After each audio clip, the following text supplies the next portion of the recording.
Good afternoon. How are you all? Good. I don't have an iPhone. Am I in a state of deprivation? Am I deprived? Yes. If you don't have an iPhone, can I say that you are in a state of deprivation? The answer is no and yes.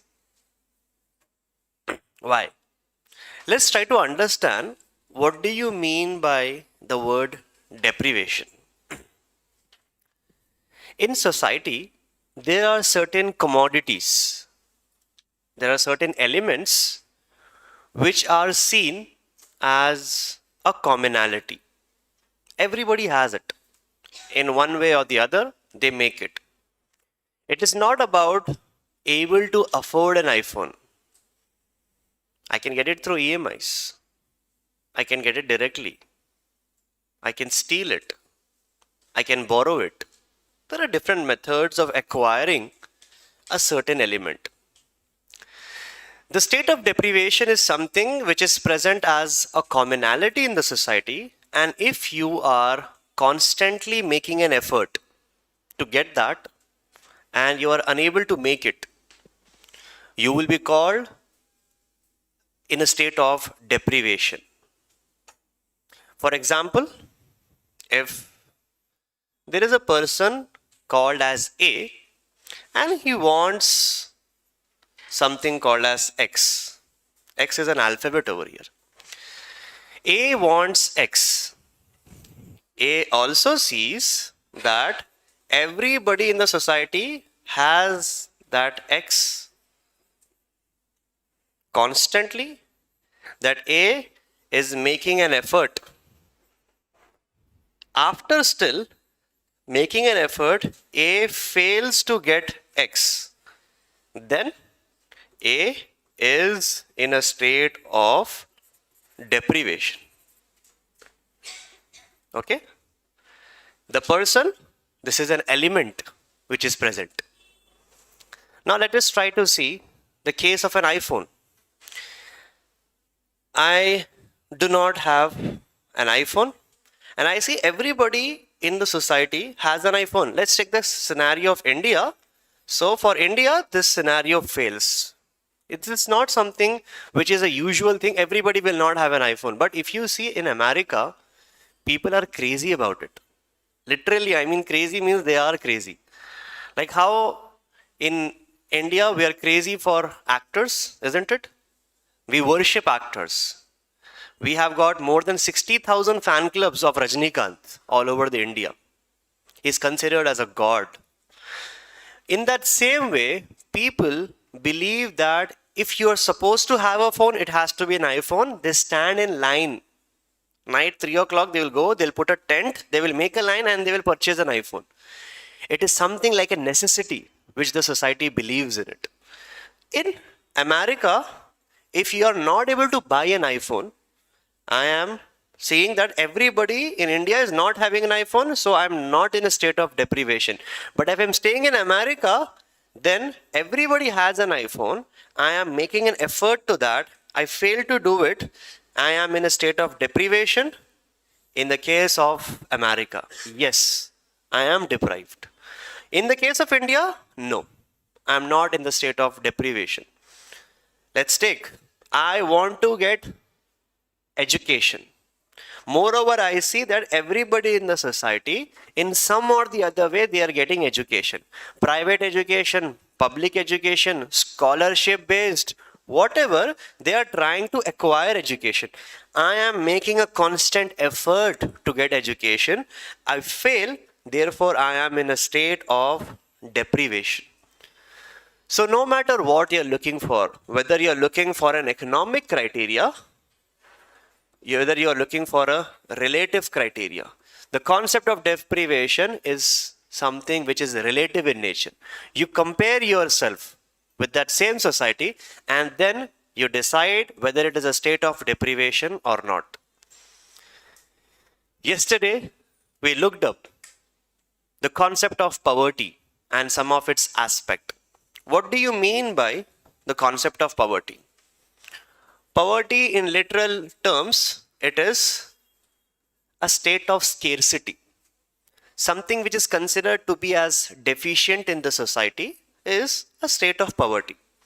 If this deficiency or scarcity, it is present in a subsistence manner, means something which is a very necessity, then we describe that to be as an absolute form of poverty. For example, if you're not able to get food, clothing, shelter, it is an absolute necessity in the society. Therefore, unable to get certain absolute elements will be considered to be as an absolute poverty. To define absolute poverty, there is always a strong objective criteria. What is meant by objective criteria? One element, on that fixed element you are trying to decide. So here, the fixed element is in the form of food, cloth, shelter. Criterias are there, absolute criterias. On the other way around, if I'm trying to say that poverty can be described not just in absolute term, but even in objective terms. For example, based upon money criteria. So for example, $2, 100 rupees or whatever, in this money terms, if I'm trying to say, even that is also an absolute form of poverty, some objective criteria is considered. On the other way around, if we look, poverty can also be described on some other criterias as well. We took the example of a calorie intake. Means here I was talking about food, just on calorie intake also we can describe it. Rural calories are different, urban calories are different. Here it is an objective criteria, absolute form of poverty we are trying to see. On the other way around, poverty is also seen to be as a relative phenomena. What do you mean by relative phenomena? The definition of poverty changes from society to society and from aspects to aspect. The definition of poverty of India is different. For China it is different, for America it is different. We have to compare ourselves and see whether whichever society I live in. For example, here in India only, I am staying somewhere near Ashok Nagar. On the other way around, I am also staying somewhere near Jubilee Hills. In Jubilee Hills, if I am staying, everybody who are staying in Jubilee Hills, they are having car over there. They have a good bank balance. So I see that I am not able to have a car, but I'm staying in Jubilee Hills.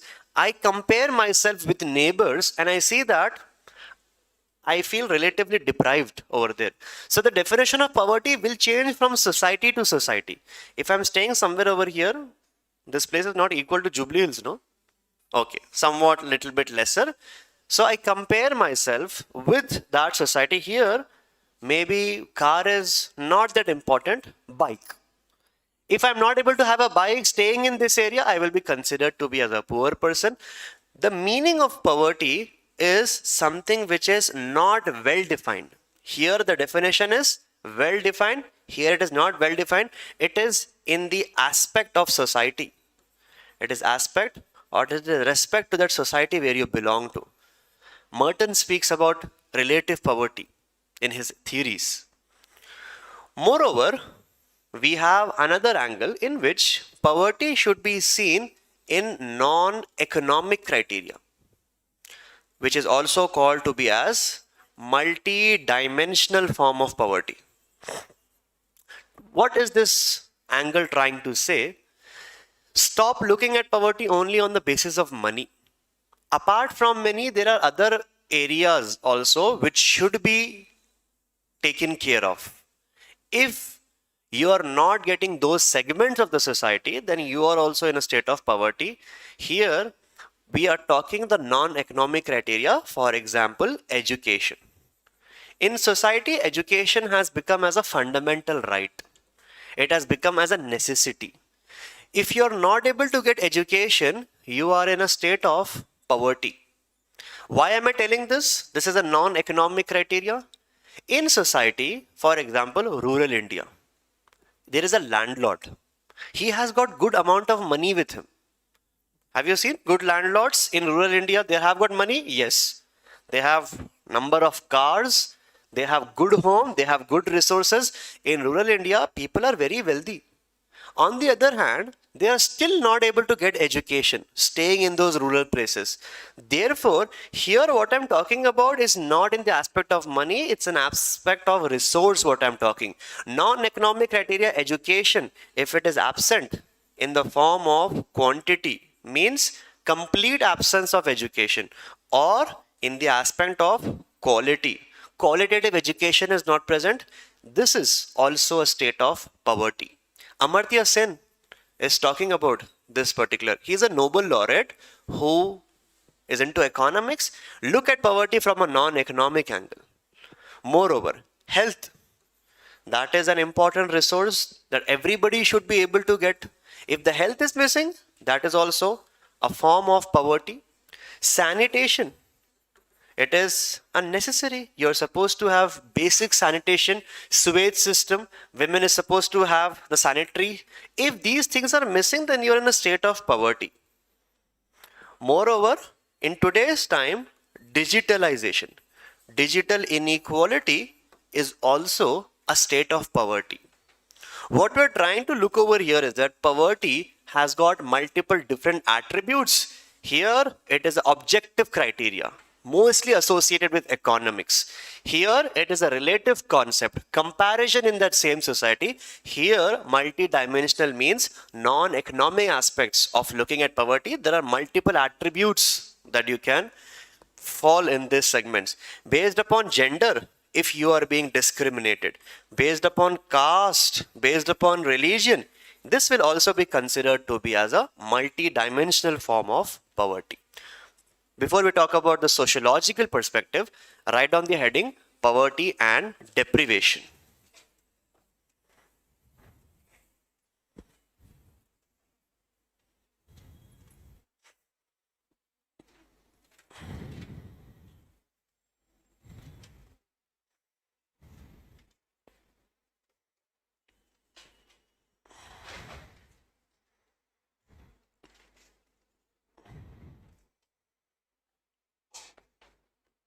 Poverty means a state of scarcity. Poverty means a state of scarcity.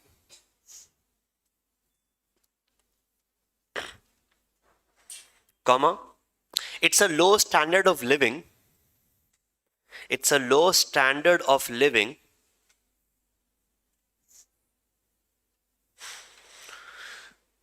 which inhibits, it's a low standard of living which inhibits a person's physical and mental development.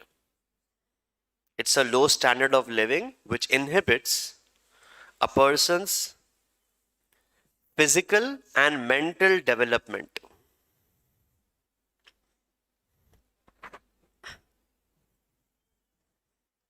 Full stop. Continue. Poverty is mostly defined. Poverty is mostly defined as an economic criteria. Poverty is mostly defined as an economic criteria, but it has multiple shapes and forms. It's mostly defined in economic criteria, but it has multiple shapes and forms.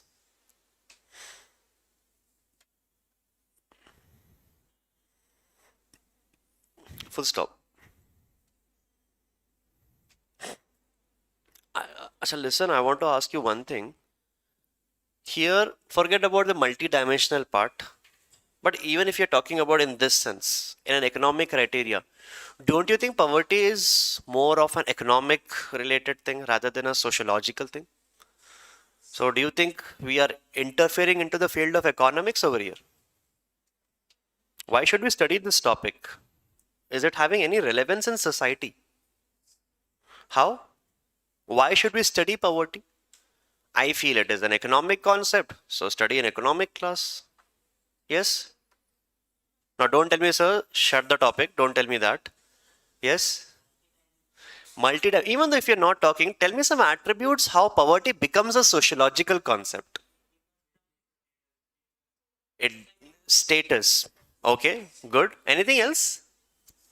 Any other relevance? Why should we study this topic? Yes? Okay, it is a source in which the people are divided into division, class segments, what you're talking about. Anything else? Have nots. Mm. Okay. Yes? Comparison is there. Okay. Lack of inclusive growth. Still, I feel that economic flavor is there. Something else. See that how society has become so much money centric that even if you want to get into the social aspects, it is related to the money only. Like, for example, I say that in many class, students come with an argumentative point of view. Sir, this is all money only what you're talking about. This is not non-economic. But this is the reason why I'm emphasizing it. Money is a whole different concept. We are interested to talk about poverty because money is influencing the social aspects of life. Yes, it is creating some discrimination. Some hierarchy is created based upon class. That is one. Social order that is determined. If money is irrelevant, we get to see the society is fragmented into pieces. Many revolutions have come in the aspect of economy. Inflation has been responsible. So yes, poverty is basically an economic concept.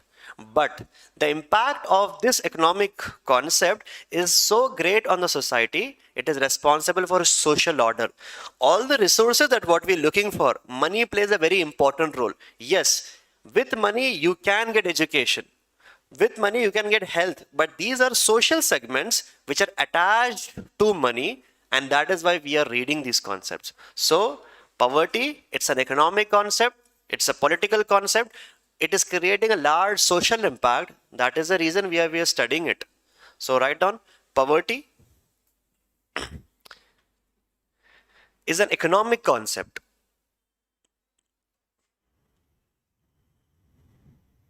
but it determines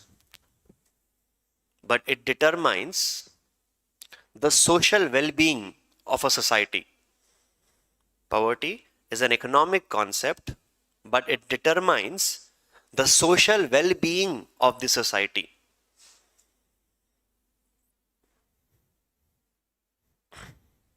Full stop.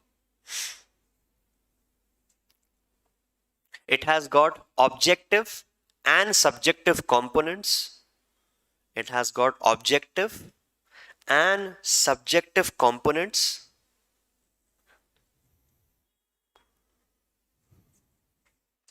Comma, it creates an impact. It creates an impact on the functioning of the society. It creates an impact on the functioning of society. Comma, it shows the health of democracy. It shows the health of democracy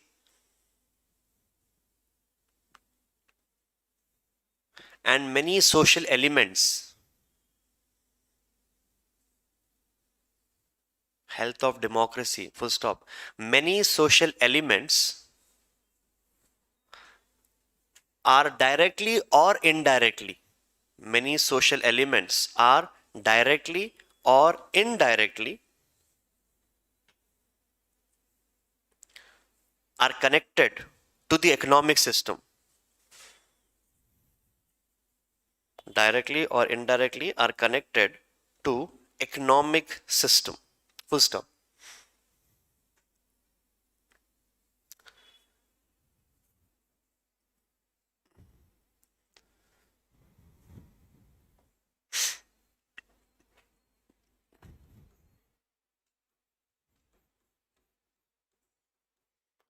What would Karl Marx say regarding poverty? Who are the poor people and what is the solution and how does he see poverty as? Karl Marx, the most predictable thinker, he is talking only in the light of economics. And he says, based upon the economy, the people are divided. Or a more better word to use, the people are divided based upon relationship to the mode of production. Means the relationship what you are having with the machines. If you are an owner of the machine, you will be categorized to be called as the haves. You are not a poor person. If you are a worker on these machines, you will be called to be as the have-nots. So according to Karl Marx, poverty is determined based upon the relationship that you have with the mode of production. If you are a haves, you are not a poor person. If you are a have-not, you are considered to be as a poor person. That is one way. What would Weber say regarding the concept of poverty as? How Weber would want to define poverty? Who is responsible? Just try to link. If you link this, I'll be very happy to listen to your answer. Is there anything that he's highlighting about capitalism anywhere? Yes. What would Weber say regarding poverty? Who is a poor person according to him? How does a person remains to be as a poor person? Yes. Achha, who is a rich person according to Weber? According to Weber, the rich people are the Protestant ethics. They are the ones who are aggregating the wealth and they are creating the spirit of capitalism. According to Weber, all the religions of the world will tell you, do not accumulate wealth. This is what he's telling now. According to Weber, all the religions of the world will tell you, do not accumulate wealth, except one sect of Christianity, that is the Protestant ethics. So according to Weber, a person is pushed into poverty because of the religious belief system. So he says the religion is responsible for you to remain into poverty. So Weber is telling religion tells you stay wherever you are, because ultimately all the religion supports anti-materialism. All the religion will support anti-materialism, go for spirituality, except the Protestant belief system. That is one. There is a student of Max Weber. His name is Oscar Lewis. He studies the people of Latin America, the people who were there from Bahamas, Cuba. He notices that the people of Cuba are extremely wealthy. Why? Because from Cuba they used to export sugarcane into America. Cuba is also called as the sugar ball of the world. They export a lot of amount of sugar to the America, who are consuming heavy amount of sugar, and they are getting some good wealth also. But they don't want to increase the standard of living. In fact, they are aggregating wealth. That is a whole different thing. On the other side, they want to remain like a poor people only. Means staying in small huts, kacha house, what we call that as. They want to keep the standard of living also very poor. He sees the same concept even in Mexico. Mexico was exporting a large amount of drugs to America. With those drugs, they were getting good amount of money. But still, they did not believe in spending on themselves. Oscar Lewis is telling that people remain into poverty not just with an economic criteria, but also culture is responsible for that. It is their culture that we don't want to spend money on them. Like in India, this is not shaming any one particular community. In fact, I'm very proud of them. My father, he has got a small business. So whenever we go to shop from wholesale, we usually take it from the Marwadis communities, Agrawals. And from the shops where we purchase, they have got immense amount of wealth what they're aggregating. But whenever I look at them, they don't want to spend money on their lifestyle. Like he will be a big business owner, but he will still wear a very simple kind of a clothing. He will be wearing a loose kind of a pant, simple dress will be there. From back pocket, he will take out 2000 gaddi will be there. And he will count in his back pocket 1 lakh rupees, here 1 lakh rupees. And that is the way lifestyle he is having. In the lunch break, he doesn't go to home. He will sleep right over there somewhere in the corner. He is not even having a bed. That thermocol sheet will be there. He will open the thermocol sheet. He will sleep there for 1-2 hours. After that, he will get up, eat simple food. I ask him, how much amount of money do you make? So he's like, he will not give me an answer. He will just tell me like, good money we will make. Like, why don't you spend? This guy who makes lakhs every day, he makes turnover is into lakhs, but he still roams around on that Luna bike which is there. And that is the kind of a lifestyle that they are trying to portray. They believe in asceticism and they say we don't want to spend, it is our culture, we will stay like this only. We can buy home, but we will stay in a rented apartment. So here Oscar Lewis is telling, like in India you have Marwadis who have a good amount of wealth, but they spend in marriages. At one time what happened, I went to a marriage. In that the food was over and I was very well dressed and my friends were also there. We went to the marriage, the food was over. Now we got upset. Night 10 o'clock it is. What are we supposed to do? We were coming back and we saw lights at some other place. There was another wedding that was going on. So like we have seen in the movies like this, like why not try to do it? And we experimented it. We were anyways having some gifts. The food was not there, so we did not give the gift also. We brought the gift with us only. In this marriage, it was a big fat wedding that was happening. It was a Marwadi wedding. So like understood, I was having gift. So I went inside like, oh, Uncle Ji. So then we gave the gift and there were almost 40 counters. It felt sad for starting that there was no non-veg over there. But as soon as I started, the vegetarian counter were like into so many number, I didn't even feel like having a non-veg. That much variety was there. North Indian, South Indian, Khaman Dhokla, Gujarati, Dhokla, Phokla, Shokla, everything was there. And by the time when you ended, there was an almond house sweet shop. That counter was also there. And trust me, it was a very nice wedding. So in that day I decided the reason why he's sleeping in that corner is because he want to spend on wedding only. He want to spend on wedding, he want to spend on gold. So this is the reason that poverty is not something an economic term, it is also a cultural phenomena. So the examples of Puerto Rico, Bahamas, Mexico, Oscar Lewis says poverty, it's a cultural concept, it's a perpetuating value system, what he gets to learn. On the other way around, we have a functionalist.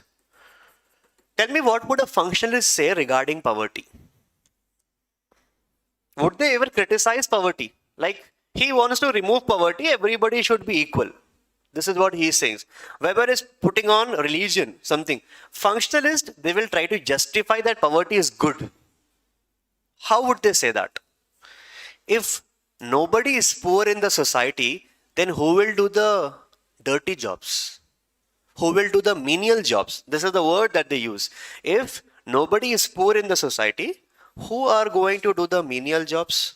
Certain jobs, people don't want to do it. Because of poverty, these jobs are done. That is one thing that we are having. Like, I give a functionalist perspective to my wife. She is scared of lizards. So whenever there is in the house there's a lizard, she keeps shouting and I get a chance to be a hero at that time. So I take chappal in one hand broomstick, and you attack and you become the hero. So she is like, lizards are very creepy, lizards are not right. So I tell her the functionalist perspective, who will eat the insects if the lizards are not there? So she's tell, shut up. So here we see that functionalist is nothing but they are trying to defend the concept of poverty. Menial jobs will be getting done. That is one. Any other function? Do you think poverty is trying to play a role as? Yes? Any other function? Because of poverty, this aspect is also seems to be like a good phenomena. Yes? Have you ever been to an orthopedician? For some reason, they will charge for one checkup 700 to 1000 rupees if you go to an orthopedician. But I have seen many times that on the roadside there are local orthopedicians also, bone setting masters who are there. Bone setting masters, what do? Yes, you go to them, they will do cut. They'll fix up your bones and they will charge you 100, 200 rupees for that. And there are thousands and thousands of people in India, lakhs of people who cannot afford to go to a doctor, but they will go to these bone setting centers. Any service that you take, if there is a skilled version of that, there is also an unskilled version of that, which is present. Because of poverty, we get affordable services. Because of poverty, we get affordable services. That is a functional perspective. We need poverty to create affordable services. Poverty will make sure menial jobs are done. Poverty is also responsible for a lot of innovation in the society. You look at labor communities. Look at the way how they do the things, stuffs. They are very innovative. For example, if I give you a 50 kg of bag, you might not be able to move it from one place to another. In poverty, you learn the innovation. He will keep a piece of a cloth below that bag and he will just slide it. Have you ever seen such work which is being done? They know how to lift a weight and they put it on their shoulders and they're using their head to completely body balance. They are very innovative. Functionalist says poverty creates a large amount of innovation. They are also absorbers of development, or a better word to use is they're also indicators of development. Indicators of, if we want to show development, you always need poor people, so that you show at one point of time they were in this particular state and then now their status has improved. Like KCR is telling, we have given more than 3 lakh homes in a tenure of 5 years. 3 lakh homes to given to whom? To rich people. The 3 lakh homes are given to the poor people. All the schemes, whichever are there. So if you want to show development, poor people are the ones who show that developmental pattern. We are creating jobs. Jobs for those people who are in a state of scarcity. So the functionalist view of poverty is important because we want to do the dirty jobs. We want to create affordable services. High level of innovation can come. They're also absorbers and indicators of development. Why absorbers? Because if I want to bring development, I can displace poor people. Then only I can create some development. If I want to increase the height of the dam, I need to remove some people. I cannot remove rich communities. I can only remove the poor communities. So if development needs to be brought, they are the absorbers. If I need to show development, they are also the indicators. So here, poverty is also seen in a different view as well. So write down, poverty is seen into 3 types. Poverty is seen into 3 types.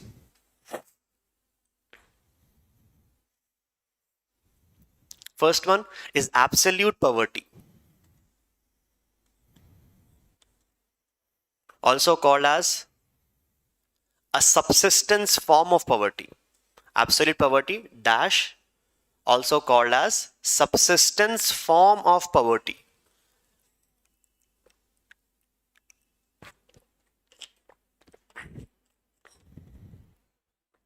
Subsistence form of poverty, comma. It is defined based on an objective criteria. It is defined based on an objective criteria.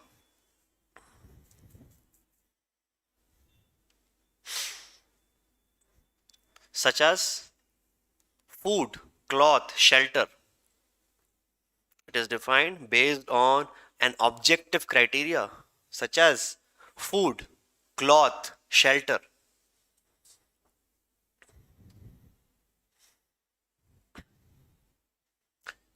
Second one, relative poverty. Relative poverty.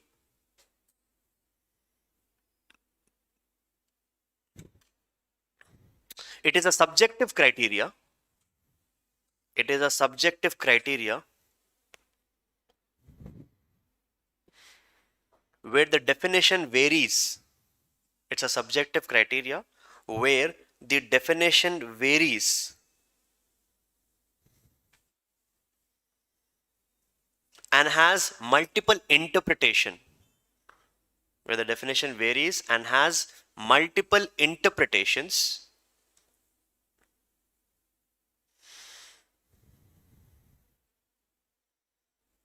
from one society to another. It has multiple interpretations from one society to another.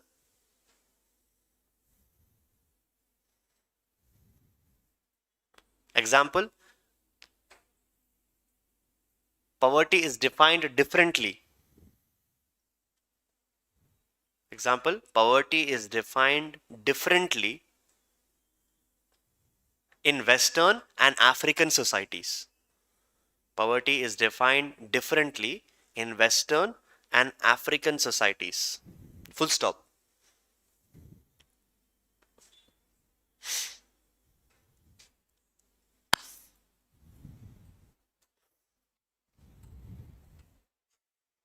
Third one, multi-dimensional poverty. Third one, multi-dimensional poverty.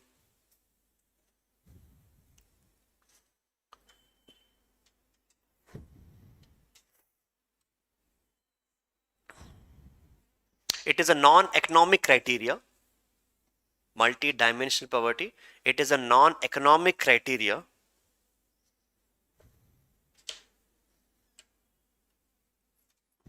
where certain essential resources becomes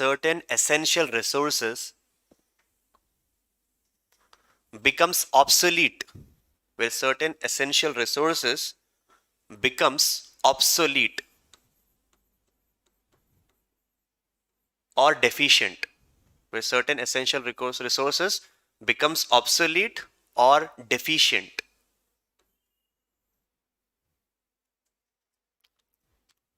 such as education, health, digital inequality, etc. Such as education, health, digital inequality, etc.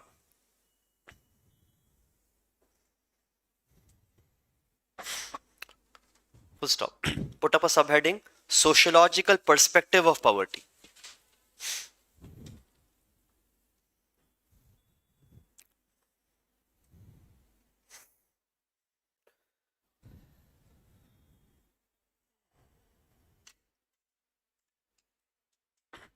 Okay.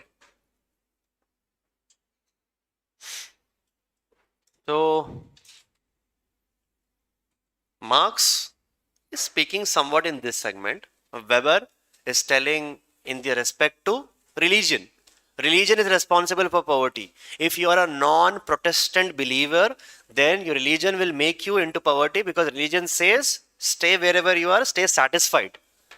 Lewis is talking about the culture of poverty value system. What would Merton say regarding poverty? What would Merton say in the aspect of poverty? Yes. Anybody? What would Merton try to say? Yes. Is there any segment where he's talking about comparative analysis? Yes. How does a person feels poor according to Merton? He belongs to one group which is called to be as the membership groups.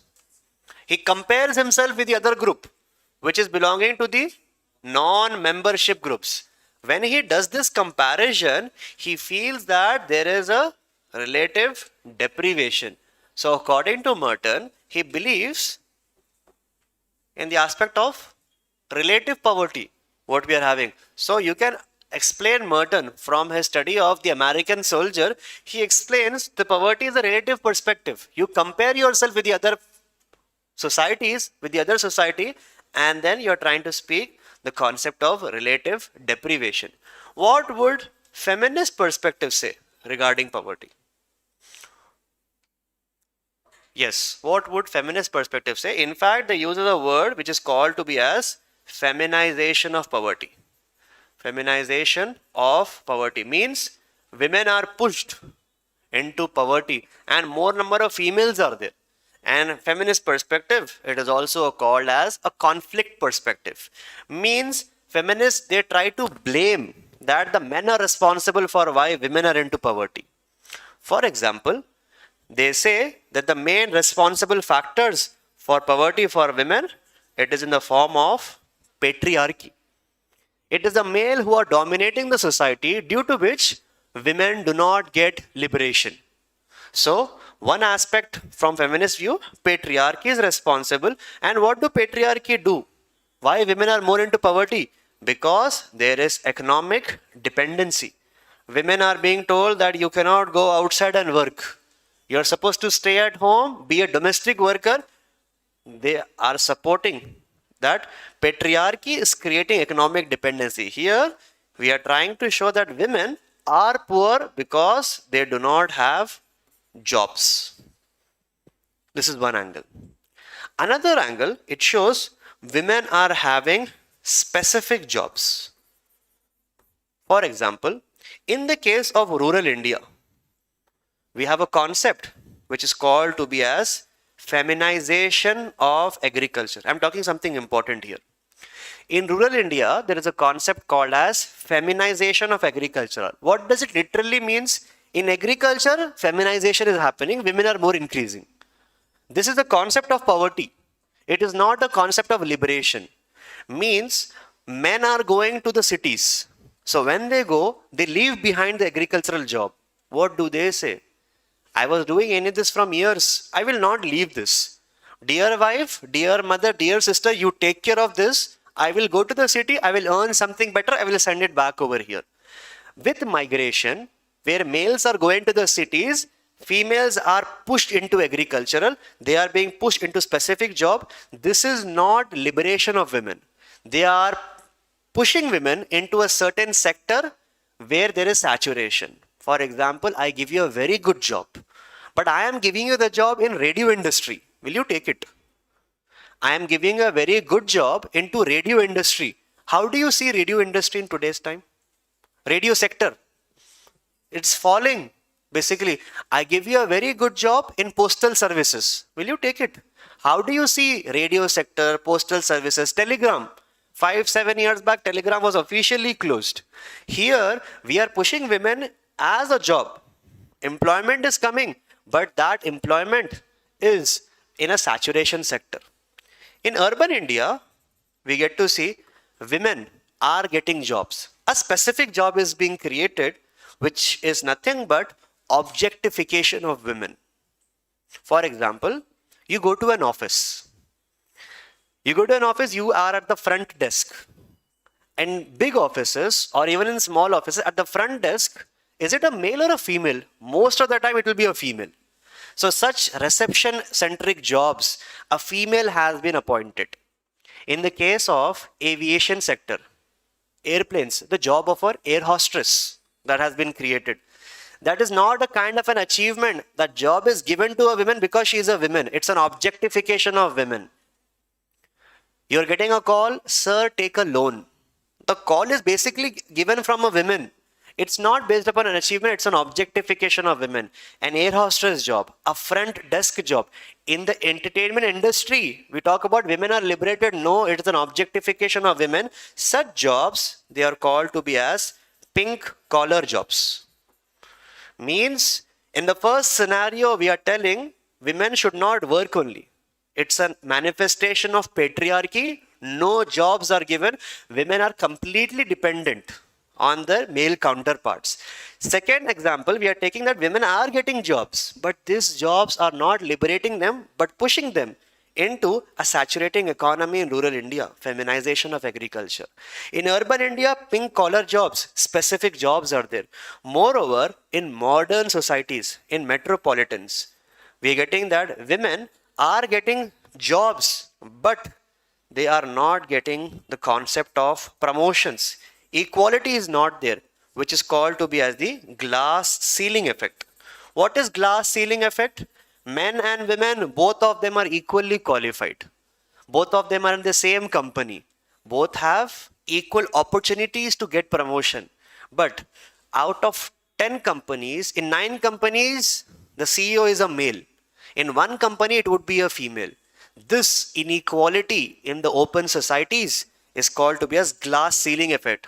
Glass, you can see that you can reach to the top. They say it is an open society, but in reality, you will be stopped based upon a gender. One ceiling will be put. So here, it's a discrimination based upon gender. Feminists, they say poverty is nothing but called as a patriarchal concept because of male domination. Economic dependency is responsible for poverty of women. Feminization of agriculture is making women more poorer. Pink collar jobs are making women poor. Glass ceiling effect is stopping the growth indirectly. The deserving people are women, but they are not getting that opportunities. This is nothing but the feminist view of poverty. Got it? Pink collar job, glass ceiling effect are nothing but the feminist perspectives. Write down first one. According to Marx, first one. According to Marx,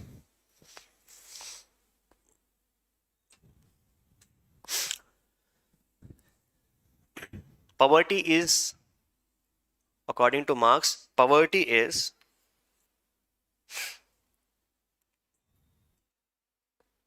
produced because of capitalism. Poverty is produced because of capitalism, comma, the have-nots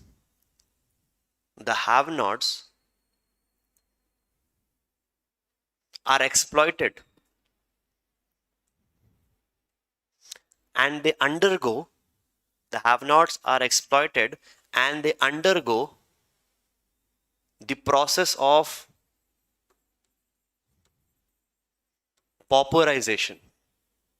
They undergo the process of pauperization. Underline that line. Undergo the process of pauperization. P-A-U-P-E-R.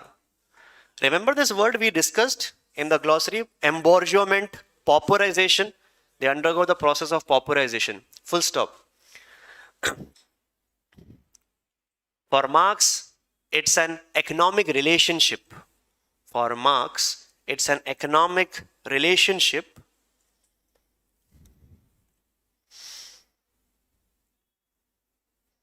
based on the mode of production. For Marx, it's an economic relationship based on the mode of production.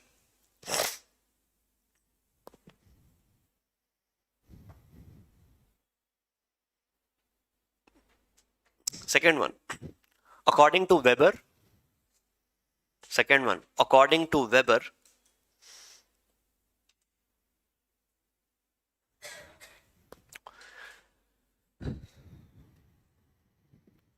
it is the religion that is responsible for accumulation or abstain of wealth. It is religion that is responsible for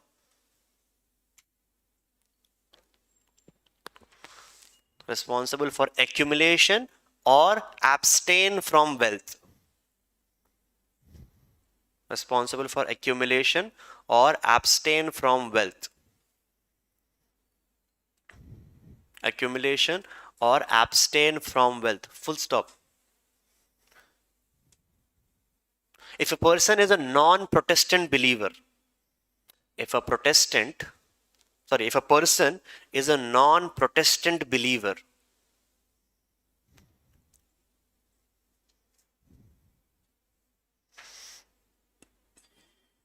poverty is taught as a religious ethics. If a person is non-Protestant believer, comma, poverty is taught as a religion ethics. Full stop. In bracket, just write down PESOC, close the bracket. In bracket, just write down PESOC. Next one, according to Oscar Lewis. Third one, according to Oscar Lewis,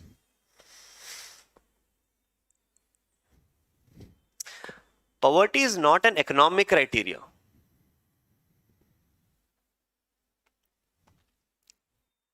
According to Oscar Lewis, poverty is not an economic criteria.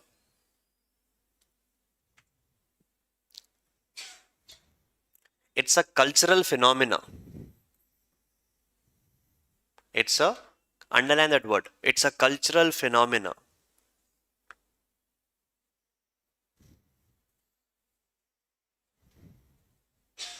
Full stop. From his study of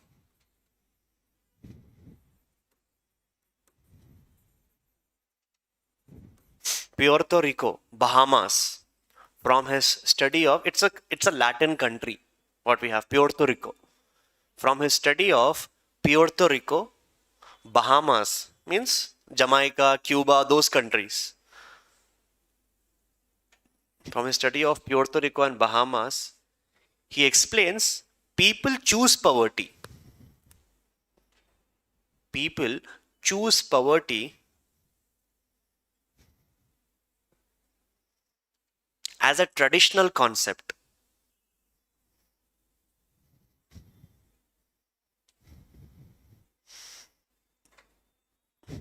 People choose poverty as a traditional concept to separate themselves from westernization.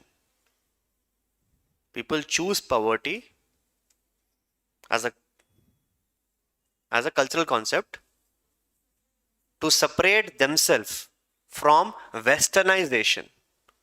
To separate themselves from westernization.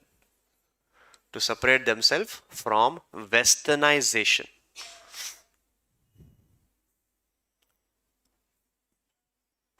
Next one, according to functionalist view,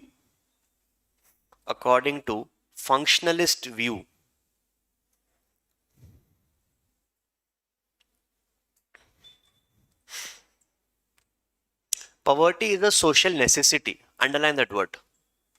According to functionalist view, poverty is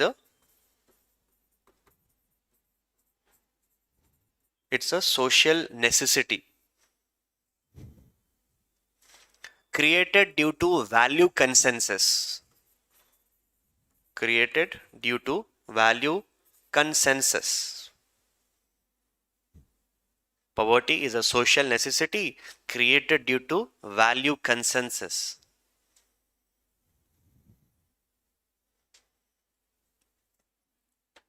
Full stop.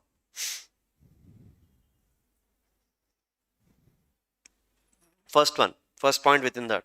It ensures that the dirty jobs are done. It ensures the dirty jobs are done.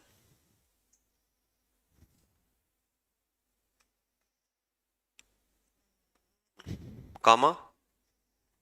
Second one, it creates affordable services. It creates affordable services.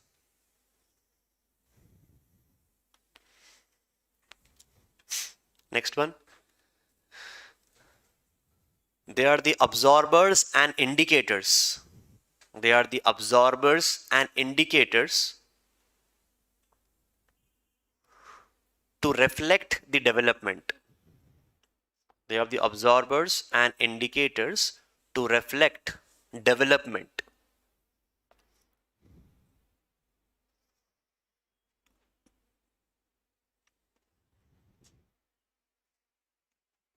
Last point, it promotes innovation. It promotes innovation and discoveries. It promotes innovation and discoveries.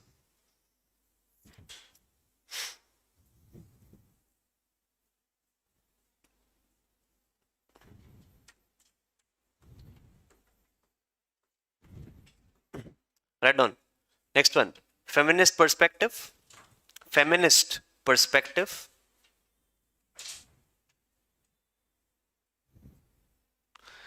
In bracket, just write down Sylvia Walby. S. Walby. W-A-L-B-Y. Feminist perspective, in just bracket, write down S. Walby. W-A-L-B-Y. Says patriarchy is responsible. Says patriarchy is responsible for feminization of poverty.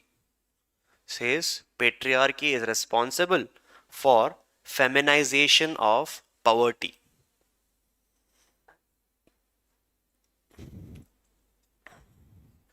Which is seen in direct and indirect forms. Which is seen in direct and indirect forms.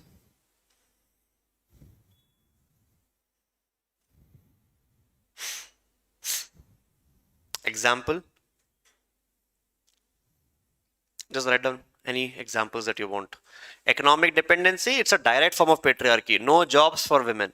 These all are indirect forms of why women are poor. Because they are getting only specific jobs. Pink collar jobs. Example, front desk jobs. Just write down the word. Don't write reception and all that. Write down front desk jobs. Because of migration, feminization of agriculture is coming. Because of migration, feminization of agriculture. More women are pushed into agriculture because men are migrating to the cities. On the other side, glass ceiling effect. This is seen in TNCs or MNCs, whatever you call that as, transnational companies or multinational companies. Women and men both are employed, but men reaches to the top position, women are not reaching. It is called as glass ceiling effect.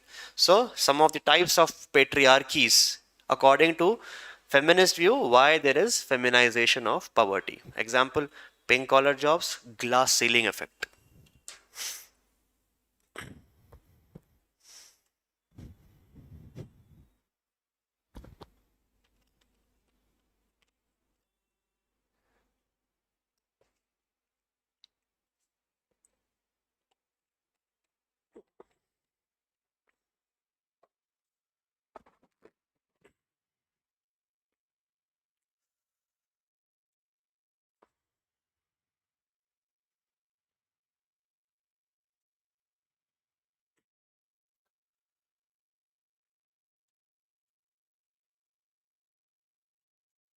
Yes. When we were dealing with Karl Marx, we always tried to interchange these concepts, class and status. But if you remember, class and status are not one and the same. If a person is coming out of a Rolls Royce car, what do you see? Whether that person is belonging to a high class or is he belonging to a high status? If your answer is if he is belonging to high class, you are not wrong. But class is just an economic criteria. On the other way around, status is based upon the prestige, the honor, the respect that a person is holding. It is called to be as status. It is not an economic criteria of defining it. In one of the classes, we have spoken that if there are two persons, they both can come from the same class, but they can have a different status. Vice versa, we have also seen that two people can come from the same status, but from a different class. I gave the example of two doctors who are there, who are equally qualified. Both of them are having basic degree. Both of them have got the same super specialty. So there are two people. One of them is earning in a public hospital. He is getting 1 lakh rupees per month. Another person is working in a private hospital. He is earning 5 lakh rupees per month. In the view of society, both are having same status. So doctor and doctor, they both are having the same status. But if you look, class is an economic segmentation. One person is earning 5 lakh rupees, the other person is earning 1 lakh rupees. They both are belonging to separate class, but same status. On the other way around, I gave the example of Ram ki bandi wala dosa. Yes, he is earning 5 lakh rupees. Calculation also I have showed, no. When you are waiting there, waiting for that dosa, don't wait for dosa. Count how many dosas are there. 2-3 bandis are there. 1. Every bandi 20 dosas, 20, 20, 20, 60. After that, I take out my phone, then I calculate. So he is making around 10,000 rupees in a 10-minute span. Easily he is also earning 5 lakh rupees per month.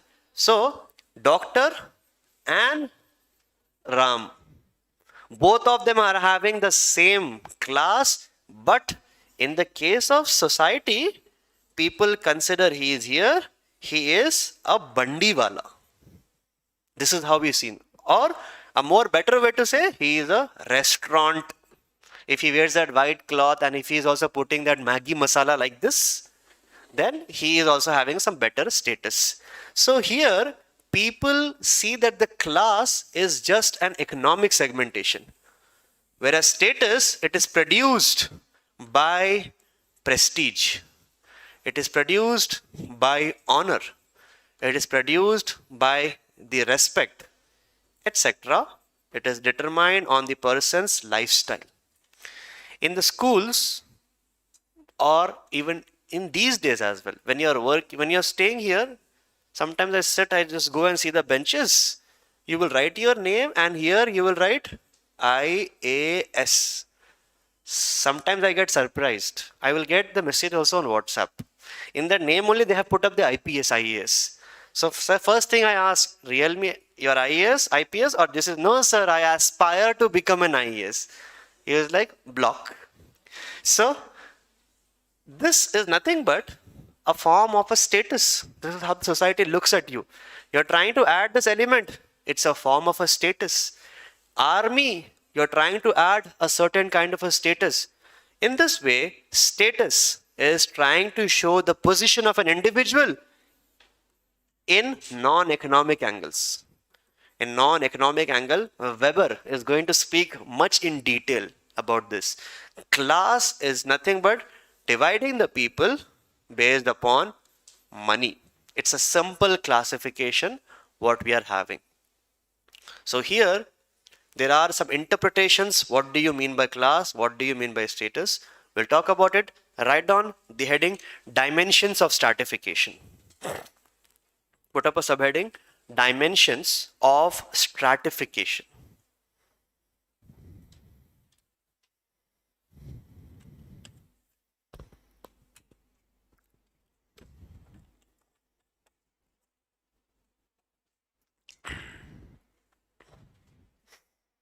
Class is an economic form of division. Class is an economic form of division.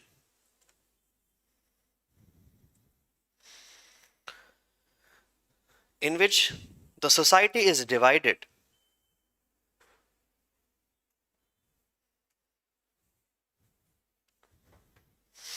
It's an economic form of division in which the society is divided based on class consciousness.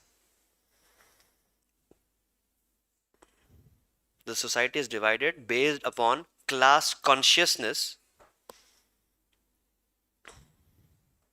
and it does not have an abstract boundary. And it does not have an abstract boundary.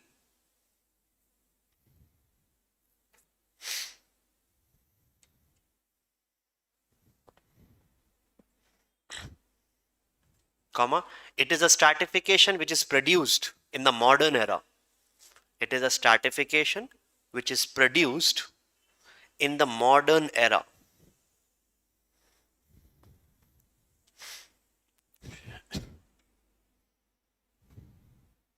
And some of its perspectives are: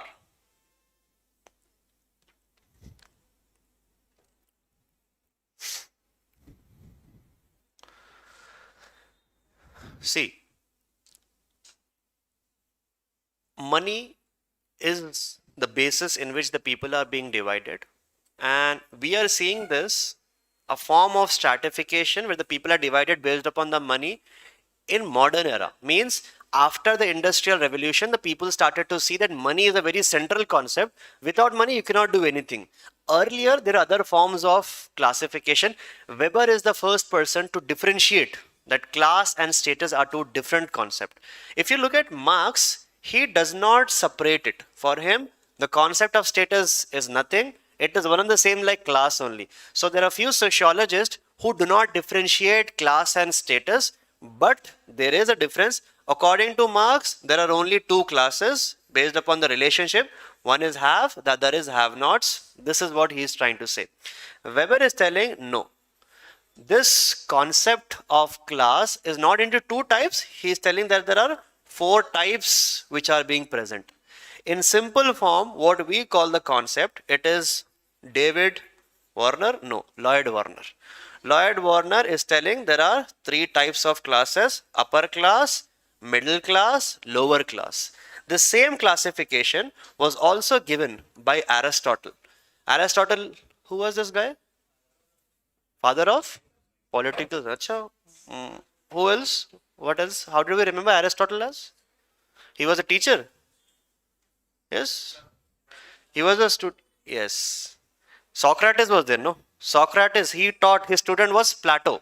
Plato's student was Aristotle. Aristotle's student was Alexander. So Aristotle, he is the father of multiple disciplines. So here Aristotle is telling that class he did not meant in the form of money, but people are divided in society. They are divided into the form of upper class, middle class and poor class. In today's, we do not use the word poor class, we just use the word lower class. Moreover, Talcott Parson, he is telling that class and status, it is one and the same only.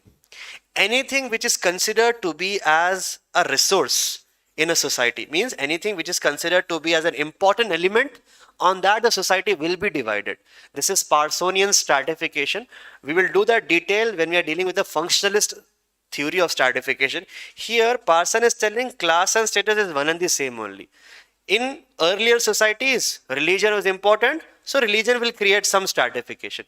Today's time, money is important, money people will divide based upon the money. For example, land was an important asset. Based on land, the people will divide whether it is class or status. It is nothing but a resource division which is present. So here Parson is trying to say class and status is one and the same. On the other way, Marx is speaking in two types, Weber is speaking in four types, Warner is giving a modern, something which is called to be as the reputational approach. The same was present even in the ancient time, which was given by Aristotle. On the other way, status is a little complicated phenomena. It is not as simple as money basis. Like how an automobile engineer, if he looks after opening the bonnet of the car, there is an engine, there is a carburetor, there is an AC fan, there are tubes, there is dispenser of water. There are so many different ways in which how the car has been divided. Sociologists are not so interested in the concept of class. They are interested in the concept of status. Why? Because status is coming from the Latin word that is, it is position of one individual in the society. For example, if religion is there, based on religion, the people are divided. It will show that person is having a certain way. And status is always associated to lifestyle. Means they have to show their lifestyle, and status will always be represented in a lifestyle. For example, there is a Brahmin. He will have a particular kind of a lifestyle to show to the people. If there is a Kshatriya, he is going to have a separate lifestyle. Vaishya, Shudra, Dalits, everybody's status will be represented in the form of religion. Another way, education is one. Education is also a form of a status.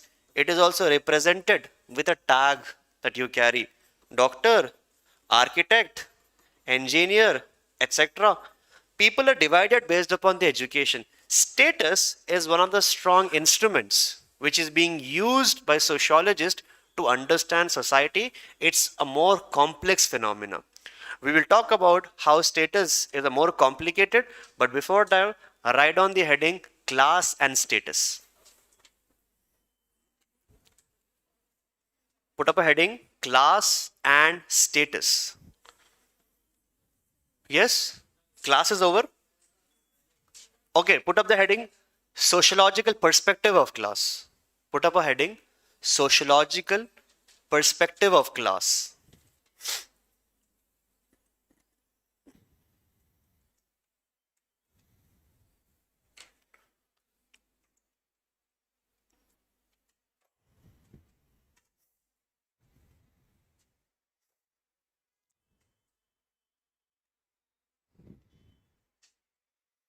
If you remember, for Marx, there are always, the society is divided into two classes, the haves and the have-not. But he says there are two classes, but there are four compartments that he is trying to say. It means in the feudal society, where the people who are called as haves, they are present as the feuds. The have-nots in the feudal society are present to be as the serfs. So in the European society, he is telling haves and have-nots are also in two types, what he is seeing. One is the feuds. On the other side, in the factory system, he says the bourgeois are there. And on the other side, there are proletariats who are present. So Marx is telling there are two classes, but there are four subparts that he is trying to highlight. On the other way, there was a person that was called to be as Ralph Dahrendorf. Do you remember this person? Ralph Dahrendorf, in one of the criticism. What did he say? What did he say? There are not two classes, but there is something called as polarization of or decomposition of classes. Means the people in the society, they are divided. Marx is telling that there are haves, have-nots. He says no.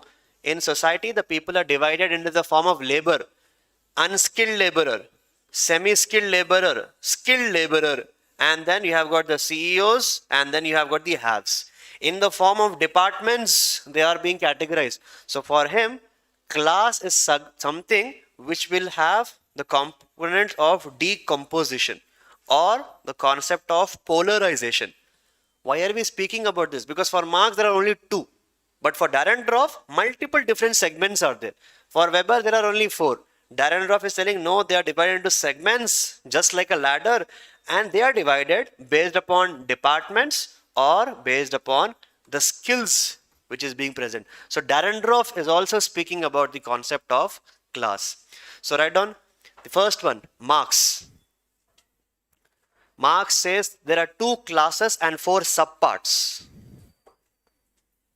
Marx says there are two classes and four subparts.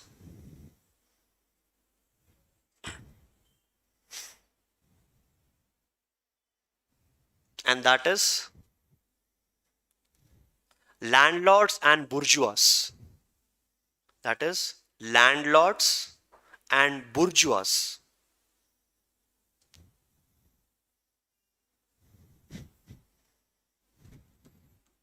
Landlords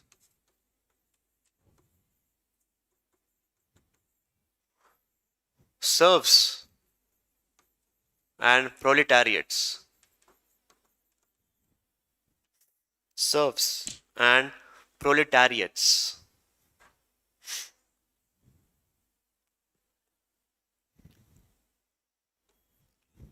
Next one, according to Weber, there are four classes. What are those? According to Weber, there are four classes. What are those? Did I say that in the class? The four classes, yes. What are those? Propertied bourgeois. Those bourgeois who are also the owners. The propertied bourgeois. Example I gave, the CEO of a Google company, Larry Page. Then we have a bourgeois who does not have the property-less bourgeois. This is the role of a Sundar Pichai. He is a CEO. They act like bourgeois, but they are not the true bourgeois. So one is propertied bourgeois. Second one is property-less bourgeois. Property-less bourgeois. Third one are the petty bourgeois, like self-employed workers. I gave the example. They are not hired by anybody else, neither they can hire somebody else. So that is one. And the last one is the blue collar workers who are nothing but the have-nots. So Marx speaks about one and the fourth, but there are four according to Weber. Propertied bourgeois, property-less, petty, blue collar workers.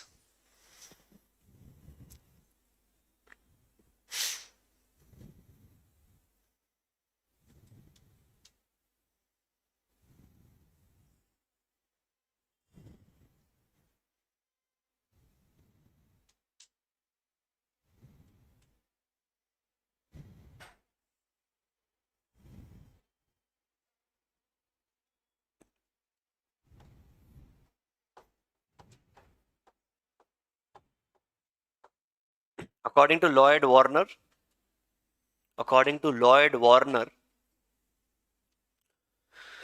from his reputational approach, according to Lloyd Warner, from his reputational approach, the society is divided into three segments.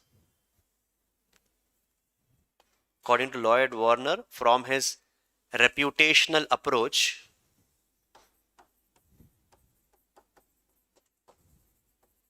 society is divided into three segments: upper, middle, and lower.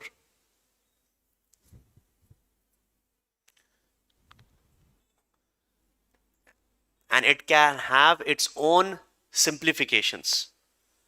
The society is divided into a reputational approach into three segments: upper, middle, and lower, and it can further have its own simplifications. Means you divide it by yourself. He's telling in upper you want to create two segments, or you want to create three segments, up to you, or you just want to say upper only. In middle, 1 2 3, it is up to you, 1 2 3 4. So in this way we can have our own simplification based on three strata: upper, middle, and lower. according to parson according to Parson, class and status are not differentiated.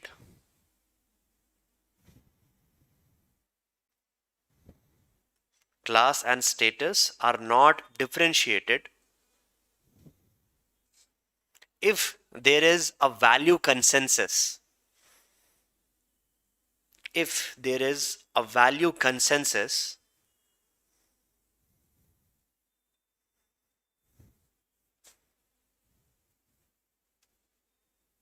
then class is the final result of it. If there is a value consensus, then class is the final result of it.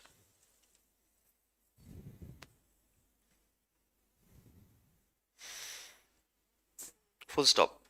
We'll take a break and then we'll continue.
ran- randomly, whenever you are in metro or in a wedding function,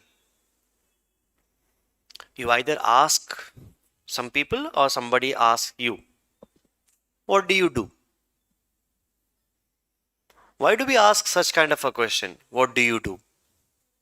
Are we really interested in that answer? What is exactly happening in our mind that why do we frame such questions? What do you do? To start a conversation. Okay. So, even though to start a conversation, you need to put that person in a certain segment that you are having in your mind. For example, if you are, have you ever felt that somebody is asking you, what do you do? And you just tell that you are a student. You will get an answer. But if you are tell that you are an IAS student or an IAS aspirant, that person's things will change. Have you ever felt it? Any times? To some people, you don't want to say it out loud, but for somebody randomly on the road, when they are asking, what do you do? I'm an IAS aspirant. So their whole perspective will change at that time once you say that word. Initially, you have told civil services, some people were getting it, some people were not getting it. Before that, you used to tell UPSC, many of them will not get it. But when you say, I'm an IAS aspirant, so they're like, okay. Now they are going to think and talk. When somebody is asking you, or you ask them, what do you do? So they say, I am an engineer. Okay. And then he says, I am an IIT engineer. The whole angle will change with that. I am a doctor. Then I am a surgeon. The whole angle will change. In society, we always want to divide the people. And there is some sort of a mental division that is present. And this is not a division based upon economy. It's not an economy form of division. It is a division in two criterias. Either it is a division based upon ascribed status, means those status which is attached to you by your birth. For example, that person is interested to know about your caste. That person is interested to know what religion do you have, what ethnicity do you carry, basically what is your person's age. In those segments, if that person is dividing you, it is an ascribed segment, ascriptive. Remember, ascriptives are those concepts which are attached to you by your birth, ascribed status. On the another side, we have the criteria of achievement. Achievement status means something what they have achieved it. For example, an educational qualification, some skill what we are having, or it could be anything which is something acquired. Education, skill, technology can also create that status. So here there is a landmark thinker whose name is Ralph Linton. He is an anthropologist. In initial 20th century, he says sociologists are in a state of dilemma. He's a socio-anthropologist. The society, they are always in a state of dilemma how they are supposed to interact with the people. And to create or to bring an end to that dilemma, people have divided themselves. This is not an economic form of division. This is all the divisions which are in the non-economic aspect. You judge that person by asking questions, or you correlate with an lifestyle, what they are trying to portray. Means how that person is trying to represent himself in the form of lifestyle. Like, you are going to judge a person if he is wearing a formal clothes, if he is wearing a dhoti kurta pajama. So based upon lifestyle, it is associated to the respect that a person is having. It is respect in the form of honor, in the form of prestige, what we get to see. Linton is telling, in fact, Max Weber is the one who is continuing this concept. At one point of time, the status will come to an end. For example, we will divide the people in the form of sports. We will divide the people in the form of sports. Means people who are playing category A, category B, regional, Ranji or whatever, there is some sort of a category. At one point of time, when you go in the high status, automatically the concept of money will also be attached. Status are differentiated when they are in the lower segments. But when the people start rising their status, at that time, the element of status is attached with the class. For example, take Virat Kohli, take Roger Federer. We associate them as sportsmen. But when they keep on rising, at one point of time, the status will rise and it will mix with the concept of class. Weber says this is nothing but the knitting of class and status. Means every status after one point of time, it is going to become like a class. So when I'm telling that a person gets out from a Rolls Royce, you are like, obviously that is also a class, no? That with money only he has brought that Rolls Royce. So here, at the end of every high status, we get to see it becomes a part of class. For example, take in the form of education.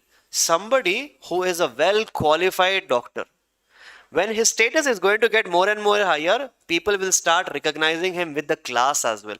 So status, it's a form of economic, non-economic division. It can be seen in an ascribed form, those elements which are attached to you by your birth.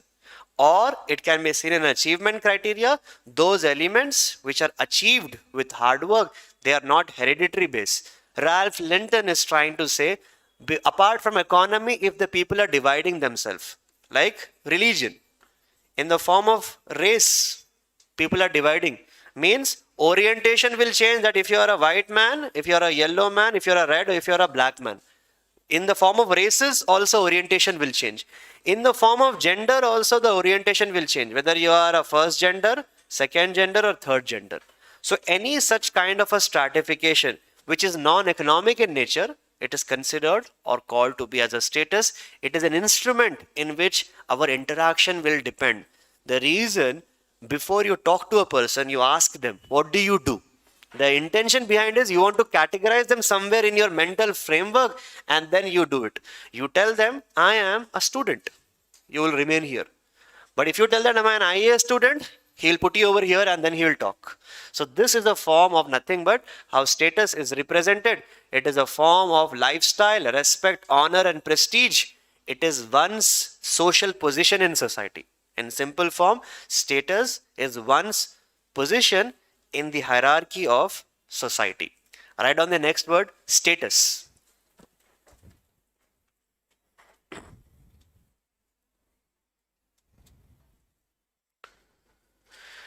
It is derived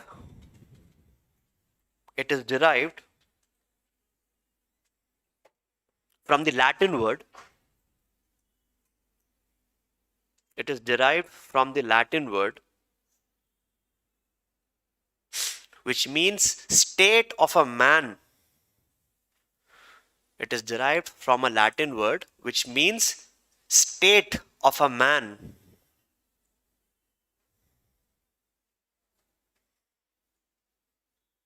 In the society. State of a man in the society. Or it is the social position of an individual. Or it is social position of an individual. Full stop. Continue. It is represented in the form of lifestyle. It is represented in the form of lifestyle. Prestige, respect, honor. It is represented in the form of lifestyle, prestige, respect, honor, or consumption pattern. Underline that word last. Or consumption pattern.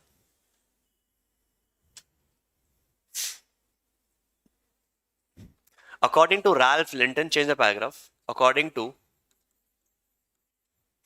Ralph Linton, Linton, according to Ralph Linton,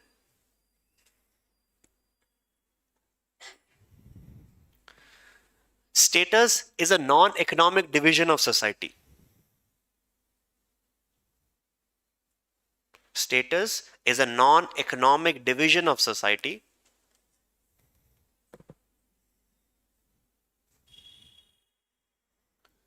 It is an instrument used by sociologists. It is an instrument used by sociologists. It is an instrument used by sociologists to predict the social interactions. To predict the social interactions.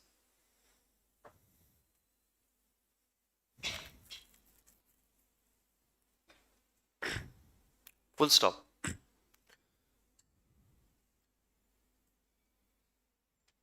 It can be divided into two types. It can be divided into two types. First one, ascribed status. First one is ascribed status.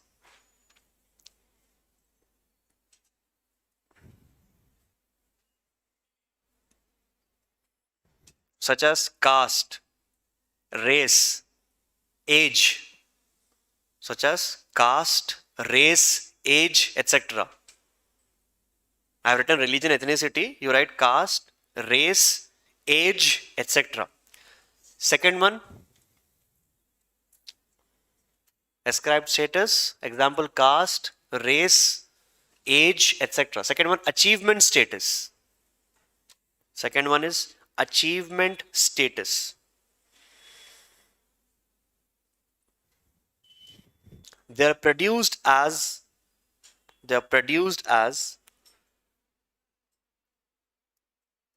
an effort based value. They are produced as an effort based value.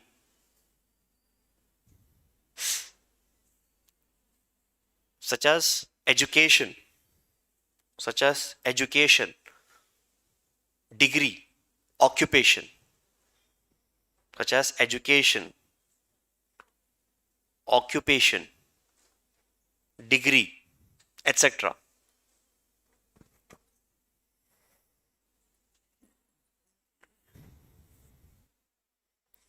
Full stop. Change the paragraph. Weber explains all the statuses will evolve. Weber explains all the statuses will evolve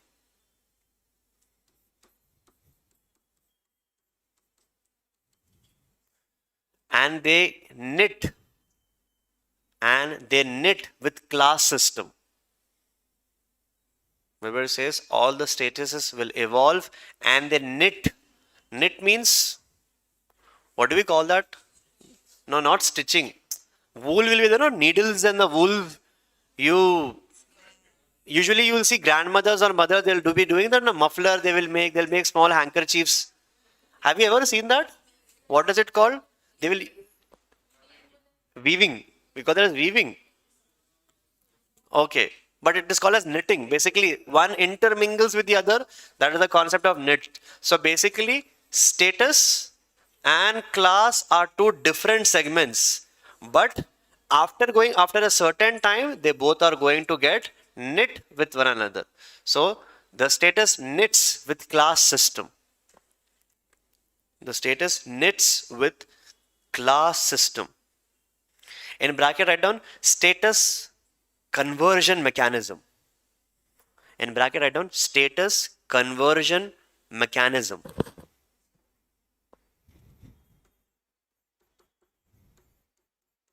In bracket, write down Benoit. This is a theory called a status conversion mechanism given by Benoit.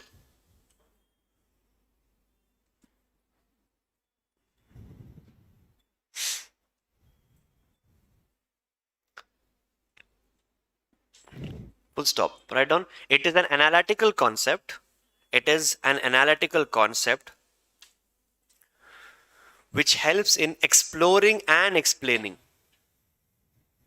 It is an analytical concept which helps in exploring and explaining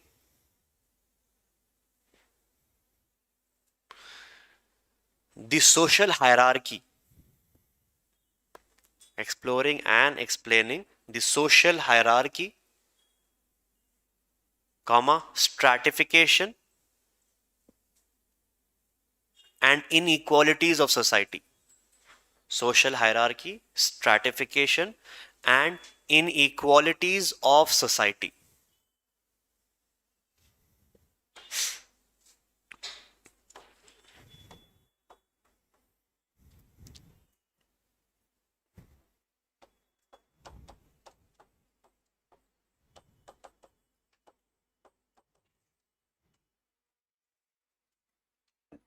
What is the difference between both of these terms?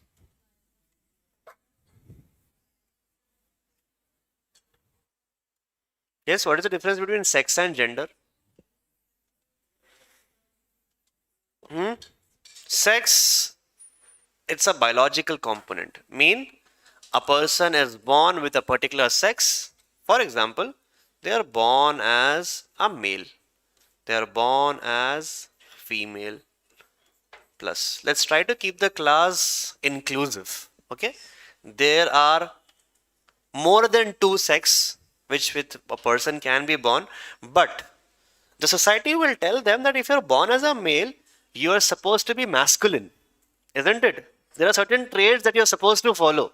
Remember, G.H. Mead, socialization, they are telling you that if you're a boy, boys don't cry. They teach you what is it to be a masculine. And the concept of gender, it is a sociological concept. It is an acquired phenomenon. Gender is never coming with biology. It is acquired. You learn a gender.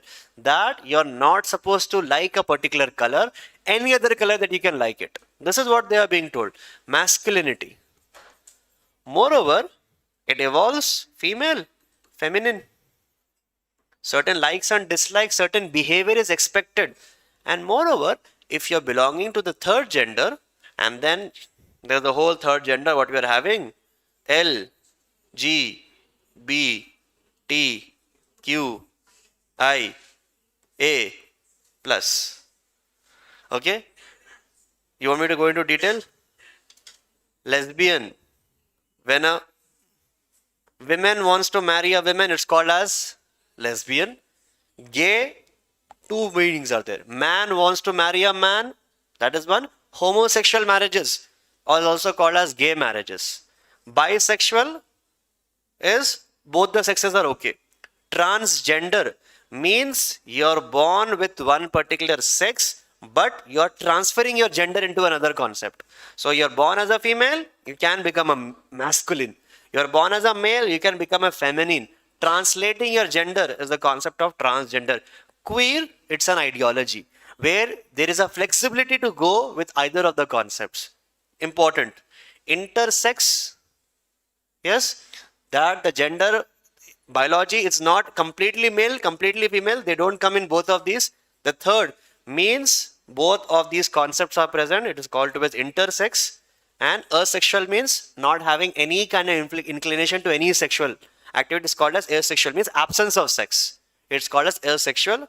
Plus means there are more concepts which is there.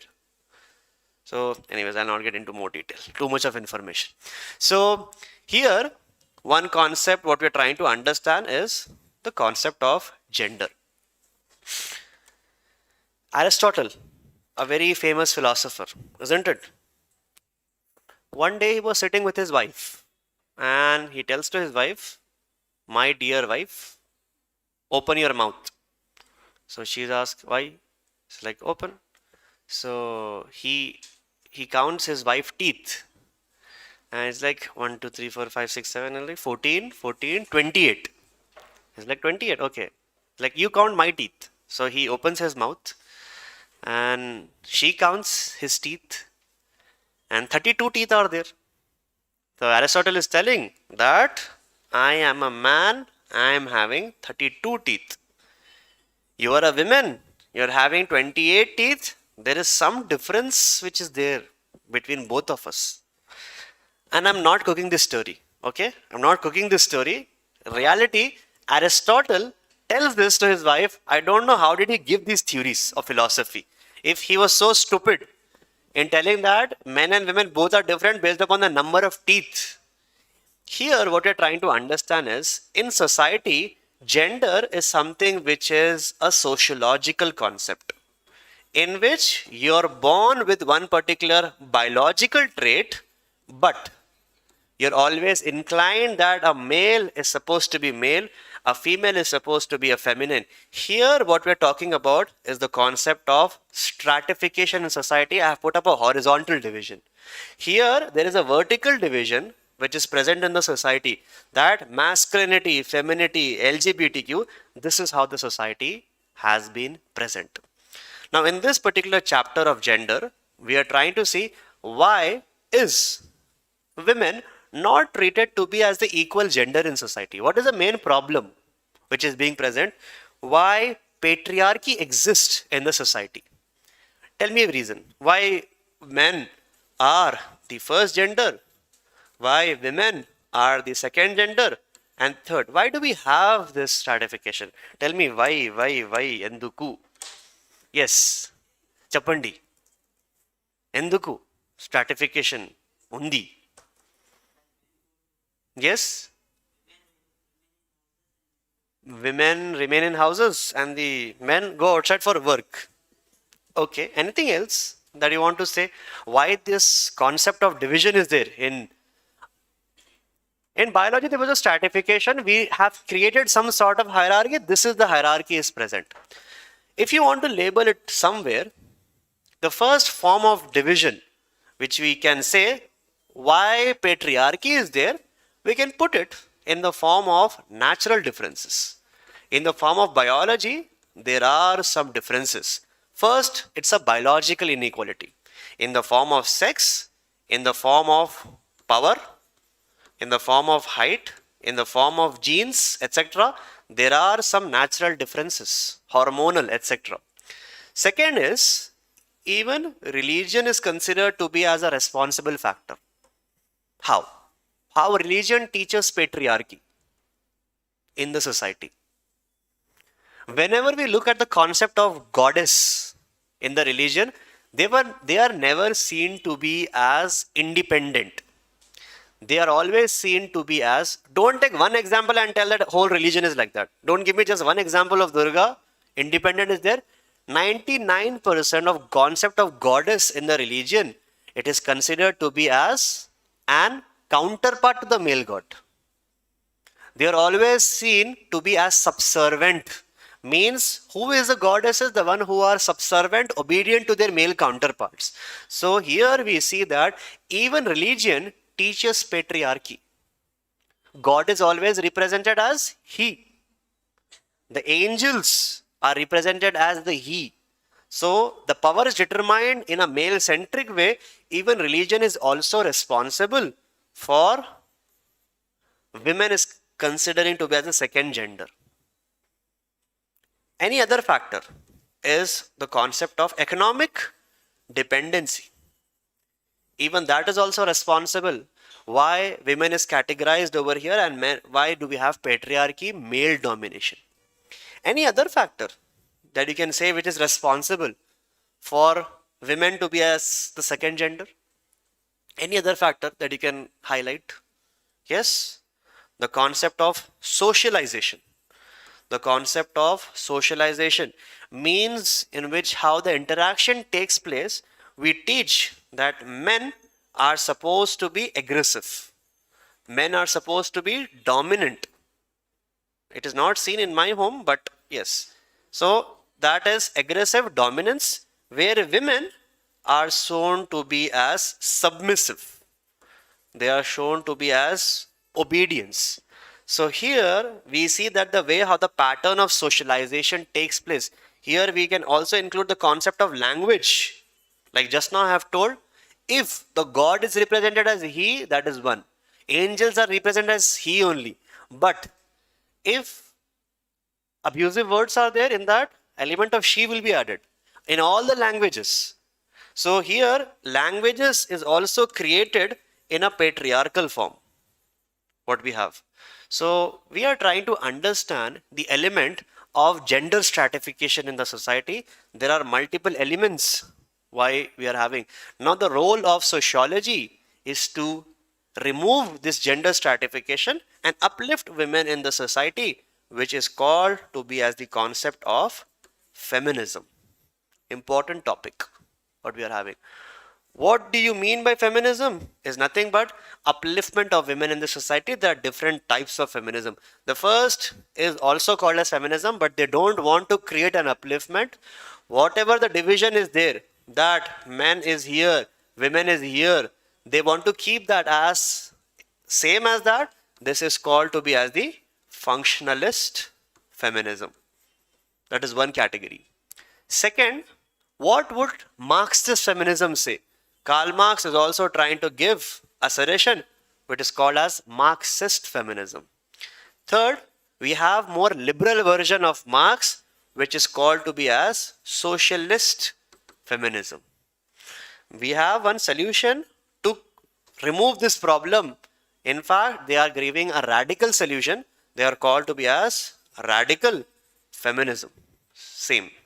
Moreover, there is the modern concept, what we hear in news, in urban society, it is called to be as the liberal or modern feminism. These are some of the important streams of feminism: functionalist, Marxist, socialist, radical, liberal. We'll consider about that. But before, we need to talk about some factors why women are subservient, why they are considered to be the second gender, and it is based upon multiple factors. So here, sex, it's a biological component dividing based upon natural differences. But when this biological difference translates into the society, we create a hierarchy where men are masculine, women are feminine, and the third gender who have got a category, there is something as a sociological concept. So our area of interest is to study the concept of gender. Put up the heading, gender.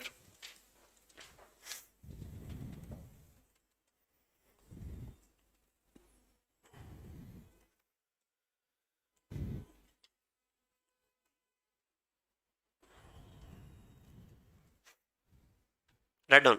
Sex is defined as sex is defined as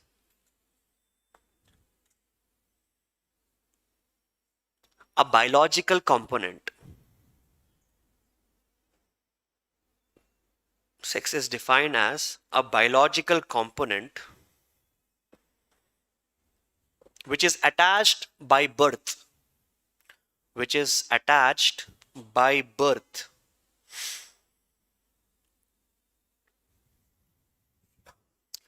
Whereas gender is cultural.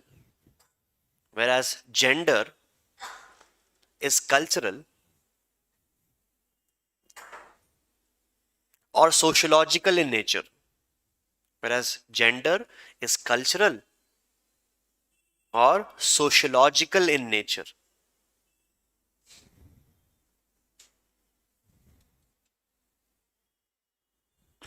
Comma, it is acquired. It is acquired and learnt as a process of socialization. It is acquired and learnt as a process of socialization.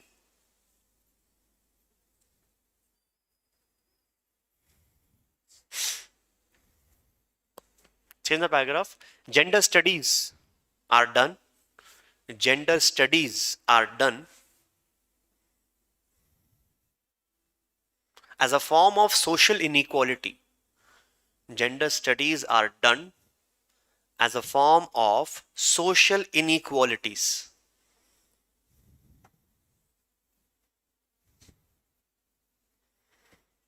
Which is a manifestation of patriarchy. Which is a manifestation of patriarchy.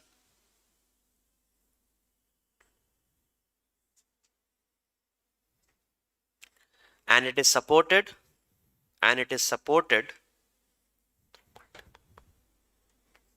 through multiple means. And it is supported through multiple means.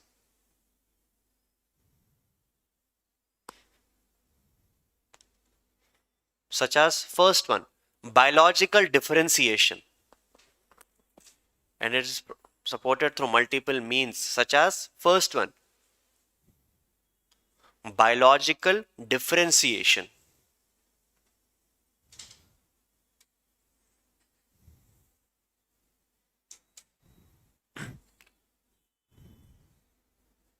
Second one, theology. Theology also establishes patriarchy. Theology also establishes patriarchy.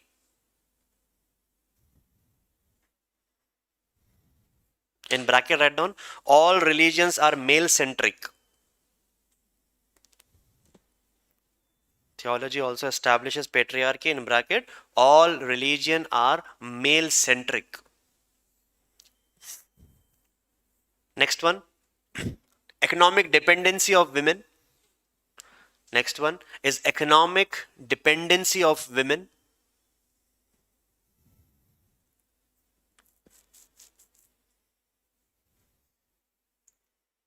And last, it is also learnt from the process of socialization. It is also learnt from the process of socialization. In bracket, do's and don'ts according to gender. Do's and don'ts according to gender.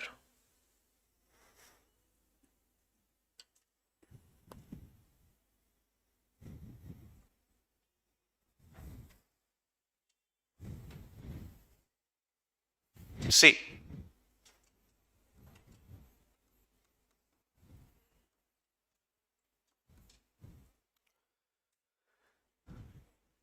you are aware with the fact, what do you mean by functionalist view?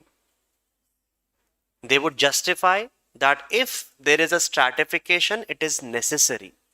In the same way, if there is a poverty, they are justifying it that we need poverty and it is an important social necessity. In that same way, here the functionalists are trying to say that we need certain kind of a stratification, but they are telling that why did the society create such kind of a difference? In fact, it should be present like this only. In the same way, men, women, and plus.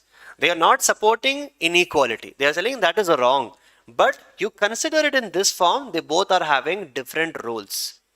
There is a socio-anthropologist. His name is George Mudrock. George Mudrock is trying to say, after studying 200 plus nuclear traditional families, he tells that the role of the men are different. Men are supposed to be the economic breadwinners in the society. Men are supposed to be the economic breadwinners, means they are supposed to go out, do the outside activity, and they are supposed to come back. Whereas women are different from the men, they are supposed to be the domestic workers. They are supposed to be the domestic workers. He justifies this by using anthropological theory. Like, in the primitive time, when men and women were there, men were more stronger compared to the physical strength. They used to go and hunt the animals. Women were relatively less stronger, so they did not take that task. What did they do? Like, hunting is not done all around the week. Only in some part of the week, hunting is done. If there is a day when the hunting is not done, women will go, they will see the fruits which are available in the jungle. They will assess the fruit and they will pluck accordingly and they will bring it back. So the task of why women like shopping, if there's a question, no, I think this is the way. They will see, assess, and like how men will go for shopping. Good, price, done. How women will do shopping, all that category, no? Glass theory. You know, we spoke about looking glass, self theory, price, color, quality, and all those segments. Same way. Mudrock is telling the assessment part, which is being done in that same way. So here, fruit, good fruit, okay, in the basket. Not a good fruit, throw. Beside flower, okay, flower, put it in the head. So here Mudrock is telling that women are different from the men. They are supposed to be economic breadwinner. They are supposed to be domestic workers. He is justifying them. They both are different. In the biological ways, they are different. So in the sociological ways also, they are supposed to be different. Another, we have got Talcott Parson, who is trying to be little bit more specific. Talcott Parson says that every society is having some social equilibrium.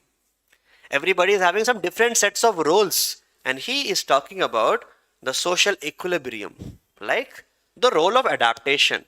It will be taken by the fathers who are there, and the role of latency will be taken up by the mother. Both of them are supposed to be separated, not like this, but like this, because fathers are performing an action which is called to be as the instrumental social action. Women are different, they are supposed to be performing expressive social action. Remember types of actions what we are having?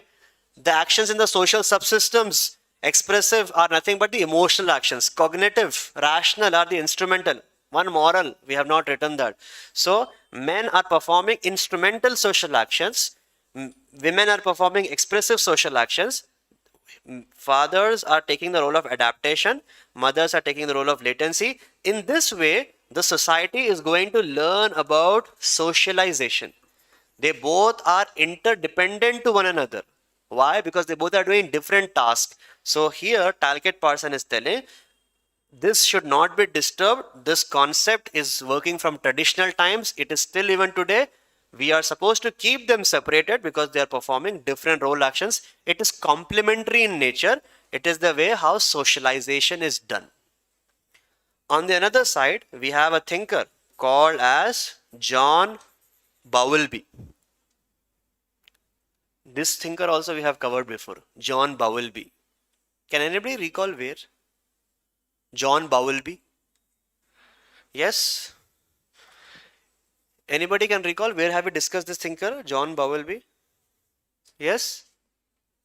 Yes, in the theory of deviance, frontal lobe issue. Some people are having problem in the front part of their brain. Because of that, some issues. John Bowlby is telling that men and women are having different roles, and he highlights the role of women. They are the ones who become the mother, and mother is something which is very important in teaching or making creating of the society.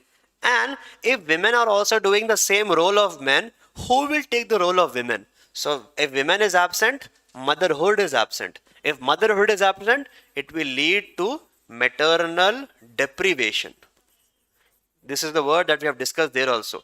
There is a role of maternal deprivation. Means if motherhood is missing in from the society, maternal deprivation is there. If maternal deprivation is there, we will have psychopathic individuals. We have those individuals who will be as antisocial. He gives the example of Hitler. Why was Hitler so violent? Why was it so aggressive? Because Hitler saw his father used to abuse his mother, and the role of motherhood was missing from his life. Hitler was maternally deprived. So he became a psychopathic, antisocial individual. So John Bowlby is telling we need this stratification. They should remain separate. Functionalist is what? They will justify they should remain separated. Mudrock is telling they should be remain separated because there is a biological difference. So why should we not have a sociological difference? He is justifying in that term. Talcott Parson is telling there should be different because there are four pillars. One pillar is handled by male, the other pillar is handled by female.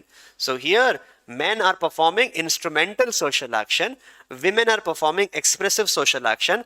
They should be remaining separation. With that, socialization will be done. There is a mutual interdependency which is there. John Bowlby is telling if they are taking the same role, motherhood will get missed. With that, maternal deprivation will come. Society will create a disunity. Social order will break. So he is speaking about maternal deprivation. So here we are speaking nothing but the functional form of feminism. What are the different forms? We'll speak about it. Write down the heading feminism and its types.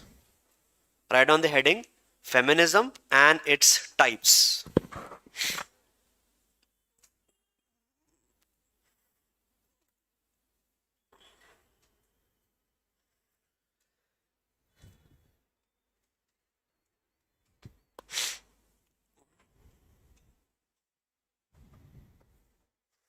Write down. Sociological studies are oriented. Feminism and its type. Sociological studies are oriented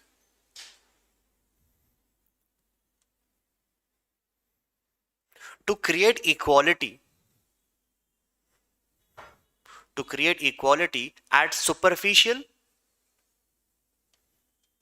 at superficial and in depth, to create equality in superficial and in depth, comma, to minimize the differences, to minimize the differences.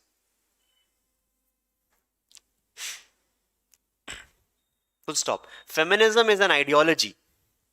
Feminism is an ideology of a conflict perspective. Underline that word. Feminism is an ideology of conflict perspective. Of conflict perspective, which says women can be liberated. Which says women can be liberated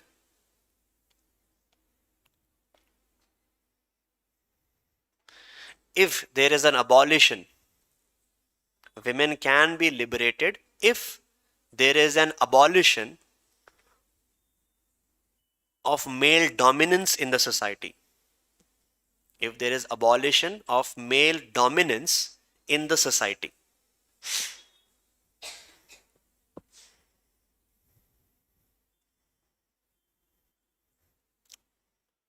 Full stop. Write down first one, functional feminism. First one, write down functional feminism.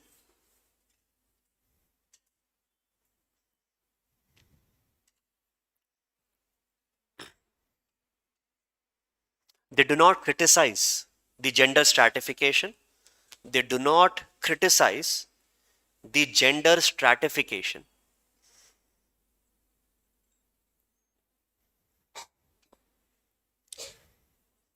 But they justify. They do not criticize the gender stratification, but they justify as an important means to achieve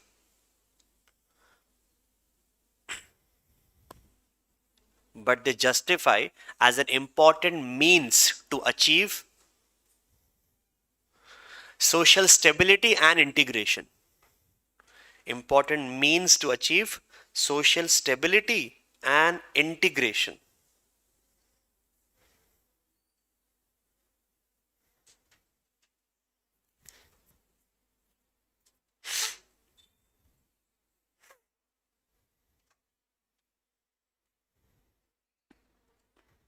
Full stop.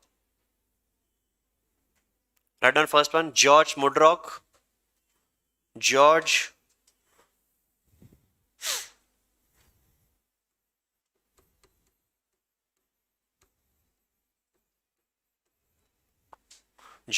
Mudrock. Put up a dash.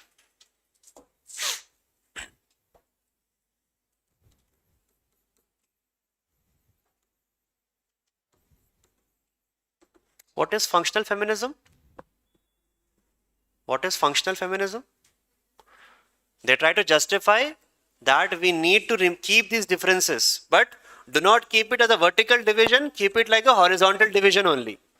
They both are having different biological traits. Sociological traits are also supposed to be different. Here, we take the example of Mudrock, Parson, Bowlby, who are trying to justify in one way or the other that differences should be maintained. On the another form, we have got Marxist feminism. What Marxist feminism is telling is same.